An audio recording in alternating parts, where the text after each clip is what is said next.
যত দ্রুত সম্ভব নিরপেক্ষ নির্বাচন অনুষ্ঠানের দাবি জানিয়েছেন এফবিসিআই এর সাবেক সভাপতি আব্দুল আওয়াল মিন্টু।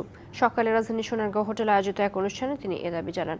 আব্দুল আওয়াল মিন্টু বলেন, জনগণের সরকার বেশি দিন ক্ষমতার বাইরে থাকলে নতুন করে দুর্নীতি শুরু হয়। এজন্য যত দ্রুত সম্ভব অন্তর্বর্তীকালীন সরকারের উচিত নির্বাচন আয়োজন করে জনপ্রতিনিধিদের কাছে ক্ষমতা ফিরিয়ে দেয়া। এ সময় রপ্তানিমুখী শিল্পের ২৯টি সংগঠনের পক্ষ থেকে জাতীয় রাজস্ব বোর্ডের চেয়ারম্যানের পদত্যাগ দাবি করা হয়। ব্যবসায়ীরা অভিযোগ করেন, এনবিআর চেয়ারম্যানের স্বেচ্ছাচারী আচরণের কারণে ব্যবসা বাণিজ্য বাধাগ্রস্ত হয়। এ সময় আব্দুল আওয়াল মিন্টু বলেন, রাজস্ব কর্মকর্তা মতিউর সহ স্বার্থান্বেষী মহল সৃষ্টির জন্য ব্যবসায়ীরাই দায়ী।